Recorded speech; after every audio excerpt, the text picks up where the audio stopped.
you one of those event ushers that always like to come for events with fringe wigs, long coily wigs, long straight wig, colored wigs?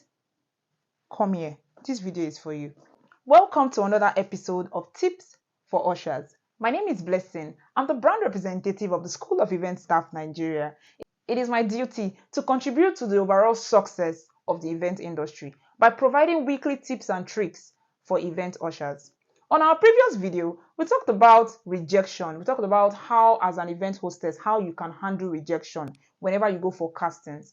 On today's episode, we're going to be talking about ushers who come to venue with fringe wigs, colored wigs, and long hairs. Now, ushers, I need you to understand that there are different hairs for different occasion, right? Nobody's stopping you from getting your lengthy wigs, your luxurious wigs. You're free to have those wigs, but you need to understand that when it comes to event ushering, your professionalism has to be top notch. I need you to understand that when it comes to event ushering, you must be selective with the kind of wigs you bring to the event space. Why am I saying this? Because you're the first point of contact. As an event hostess, you are the first closest form of contact to any guest. When a guest is coming to an event, you are the first person to talk to that guest, communicate the essence of that event to that guest, right? You don't want your hair flying around and you find yourself doing this when you're speaking to a guest, right? Or you're doing this all the time, or you're trying to remove your hair from your face whenever you are speaking with a guest. Just imagine where a guest is sitting and he beckons on you, and then when you come close to the guest, when you try to speak with him, you see yourself carrying your hair up like this, and especially when the guest is eating, right?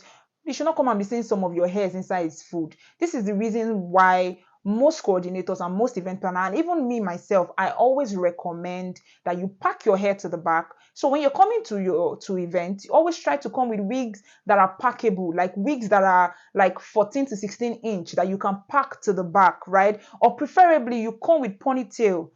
Avoid coming to events with colored wigs, colored hairs, right? Because you know that this is a professional field, right? Where you're communicating with people, you're at the corporate event. You can't afford to bring pink wig, pink hairs, all different kinds of hairs. As an event hostess, you already know the kind of job you're in. For example, you want to go get a braid. You want to braid your hair. Braid your hair. You can mix the color if you like. For those of you who like to mix the colors, you can mix your colors. Mix them with subtle colors. Don't go and be mixing black with pink because it will be too pronounced. It will be too it will be too much for the event, right? So you need to be mindful with the kind of colors you merge in your attachment. And when you make your hairs and your hair is so long, and maybe you prefer long hairs, always try to pack it to the back. You don't want your braids flying all over the place when you're communicating with a guest, right? Be mindful of the color you use for your hair. Be mindful of your hairstyle. Avoid fringe wigs. Avoid lengthy colored hairs. Avoid extremely long hairs. Those are for your friends, when you are going to hang out with your friends, when you're going on a date, those are the kind of events that you use those kind of hairs for, not for ushering jobs, right? Because at an event, you get to meet different people from different walks of life. Some people don't even want to see your hair. Some event managers would even send you back home when they see the kind of hair you are on, right? Because this is a professional field and you're going to be in a uniform. So you don't want your hair to be distracting you here and there when you're communicating with your guests, right? I just thought I should remind you, beautiful ladies, that there are different hairs for different occasions. When you're coming for event, you don't want to always be like this, always moving your hair to the back, moving your hair like this. It will distract you, it will distract your overall professional appearance. So I have put together an ebook. It comprises of the 10 principles that would guide you through the event industry, right? It is value packed and it is worth every of your penny drop. Click the link on my bio to make a purchase. If you find this video helpful, don't forget to follow our page, like, comment, and share to your friends. See you in my next video. Thanks.